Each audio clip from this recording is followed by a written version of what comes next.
Shalom.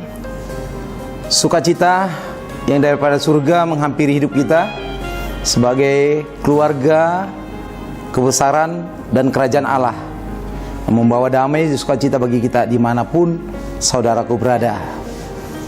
Kita bertemu lagi dalam program Janji Manis. Ini adalah kebanggaan kita. Kita berani dan kita yakin bahwa lewat firman Tuhan, lewat program Janji Manis ini membawa perubahan yang lebih baik dalam hidup kita. Sebelum saya masuk dalam firman Tuhan, saya ingin membacakan pantun buat kita dimanapun saudara berada. Jalan-jalan ke kota Blitar, jangan lupa beli sukun.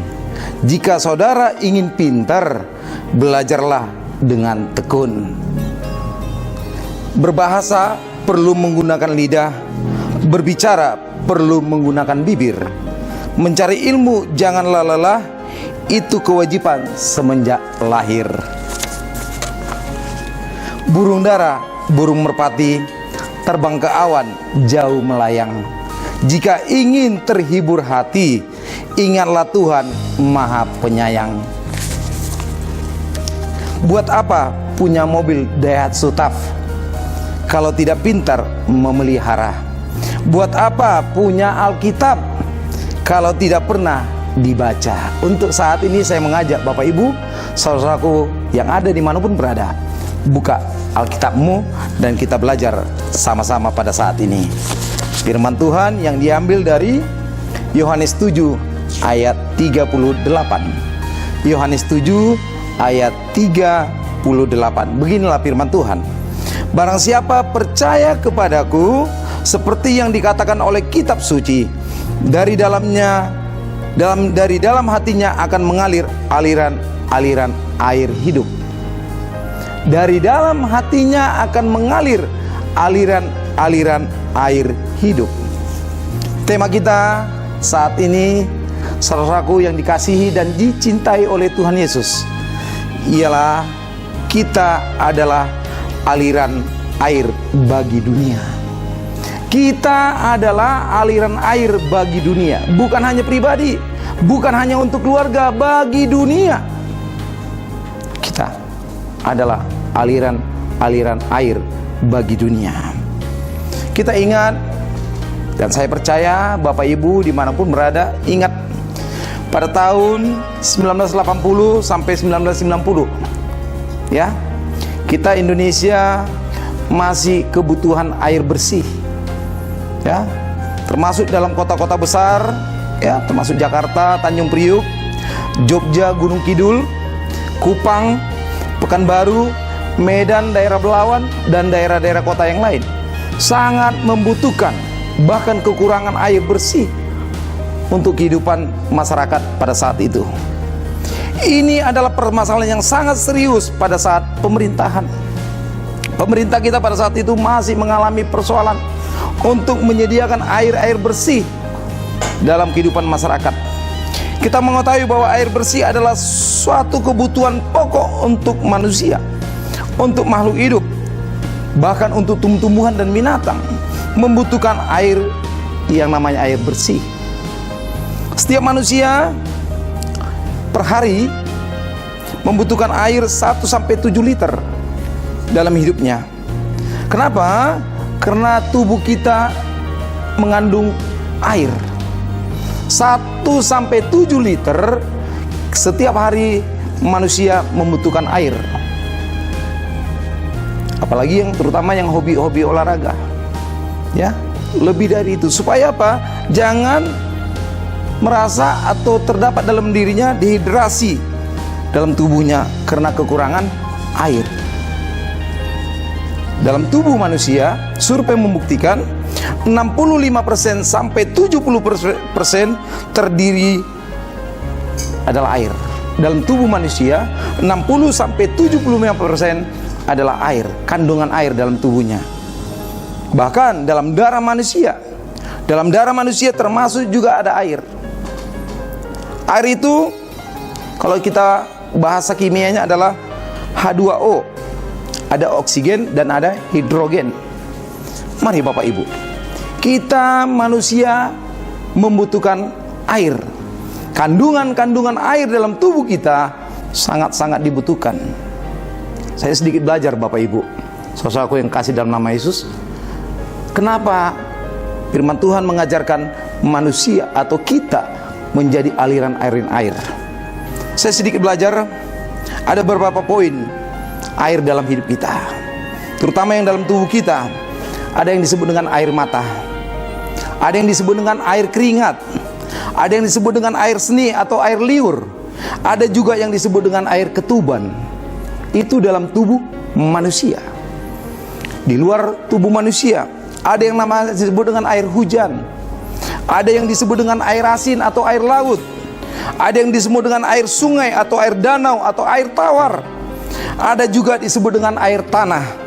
Kalau kita di kampung itu ada sumur digali, itu namanya air tanah Bapak Ibu. Ada disebut juga air terjun atau air gunung. Ada disebut juga air kelapa, air dari buah kelapa. Ada juga disebut dengan air embun. Kalau kita bangun pagi pergi ke lapangan, ke kebun atau ke sawah, itu banyak air embun yang kita temukan. Ada juga disebut dengan air salju, es salju mencair, itu disebut dengan air. Ada disebut dengan air soda. Kalau Bapak Ibu ada beberapa daerah termasuk di Tarutung, itu ada satu daerah mengeluarkan kandungan air soda. Itu air, benar-benar air dari tanah dan mengandung soda. Kalau Bapak Ibu pernah ke Tapanuli, ada di daerah Tarutung itu, namanya air soda. Dan asli, benar-benar. Bahkan Bapak Ibu kalau ingin tahu, yuk silakan datang ke Tapanuli di Tarutung. Ada juga disebut dengan air belerang. Ada beberapa daerah yang mengandung gunung berapi, itu banyak air belerang. Air hangat, air panas, dan rasanya wah luar biasa. Ada asin, ada nano-nano air belerang. Ada juga disebut dengan air madu. Sungguh bisa. Luar biasa kalau kita masih membutuhkan air madu dalam tubuh kita.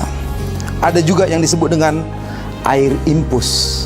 Kalau pernah mengalami di rumah sakit, itu air yang dibutuhkan oleh manusia. Tanpa air, manusia akan lemah. Saya percaya dalam tubuh kita banyak mengandung air. Baik orang muda, orang tua, siapapun kita pasti membutuhkan air. Makanya firman Tuhan saat ini yang perlu kita pelajari, Yohanes 7 ayat 38 mengatakan, barang siapa percaya kepadaku, ingat, yang percaya kepadaku, kata Tuhan, seperti dikatakan oleh kitab suci, dari dalam hatinya akan mengalir aliran air hidup. Air hidup Bapak Ibu. Air hidup itu maksudnya air yang mengalir, air yang bersih, air yang dapat dibutuhkan oleh manusia. Bukan air kotor, bukan air jelek, tapi air yang hidup. Sedikit kita belajar, ada 6 poin kenapa manusia butuh air. Kenapa kita anak-anak Tuhan membutuhkan air? Yang pertama, air itu untuk membersihkan dan juga mencuci. Membersihkan kotoran-kotoran secara jasmani maupun rohani. Lewat apa? Lewat baptis. Kita anak-anak Tuhan harus dibaptis dengan apa? Dengan air. Air membersihkan dosa-dosa, pasti. Mari bersihkan dirimu dengan air. Yang kedua, air itu membersihkan, memberikan kesegaran. Kalau kita butuh kesegaran, minumlah dengan air. Minumlah air sebanyak-banyaknya. Kesegaran tubuh, apalagi baru olahraga. Kesegaran jiwa, baru selesai berenang atau selesai mandi, segar jiwanya, karena kita butuh air. Kesegaran roh, yaitu lewat baptisan air. Yang ketiga, air itu menambah kekuatan.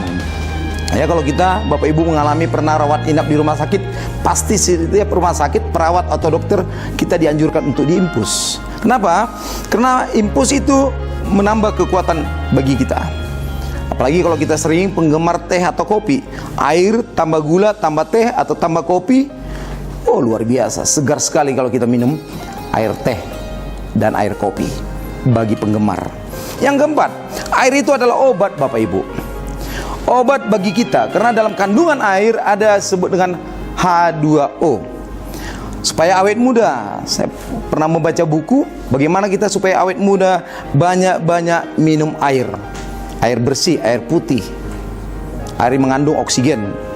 Baru banyak minum untuk kesehatan ginjal. Jadi kalau kita menghindari tubuh kita terhindar dari penyakit ginjal, banyak-banyak minum air.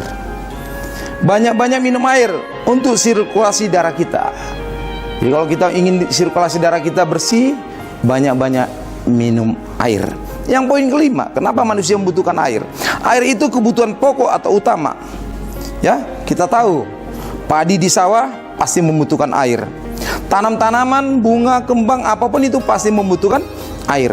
Hewan, binatang, ternak-ternak yang kita miliki pasti membutuhkan air. Termasuk manusia sangat-sangat membutuhkan air. Poin keenam, kenapa manusia membutuhkan air?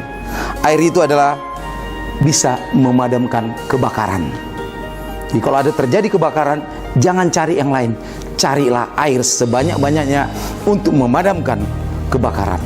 Maka untuk itu Bapak Ibu, lewat firman Tuhan ini, kita harus menjadi aliran-aliran air kehidupan untuk dunia. Siapapun saudara, apapun kendalanya, apapun permasalahanmu, lakukan. Hidupmu ada air. Engkau adalah aliran-aliran hidup. Aliran-aliran air yang hidup demi masa depanmu, demi keluargamu, demi kehidupanmu, terlebih juga demi bangsa dan negaramu. Tuhan Yesus memberkati. Mari saya undang kita berdoa. Segala puji, hormat, dan kuasa hanya bagi nama Tuhan yang layak dipermuliakan, ditinggikan, diagungkan, yang maha tahu, maha besar, maha agung. Ini kami Tuhan lewat firman-Mu mengajarkan bahwa dari dalam hati kami harus mengalir aliran air yang hidup. Jamah kami Tuhan, anak-anak-Mu, hamba-hamba-Mu, pelayan-pelayan-Mu, pengikut-pengikut Tuhan dimanapun berada, yang mengalami pergumulan, permasalahan, mengalami sakit penyakit, kami berdoa dalam nama Tuhan Yesus. Jadikan mereka menjadi aliran-aliran hidup, aliran-aliran air yang hidup dalam kehidupan mereka. Terima kasih Bapa, terpuji-puji nama-Mu sekarang sampai selama-lamanya, dalam nama Tuhan Yesus. Haleluya, haleluya, amin. Mari Bapak Ibu yang dikasihi dalam nama Yesus, saya percaya lewat program Janji Manis ini jadi kebanggaan kita dan juga menjadi saluran berkat buat kita. Sampai jumpa dalam waktu dan kesempatan yang sama. Haleluya. Aku rindu dalam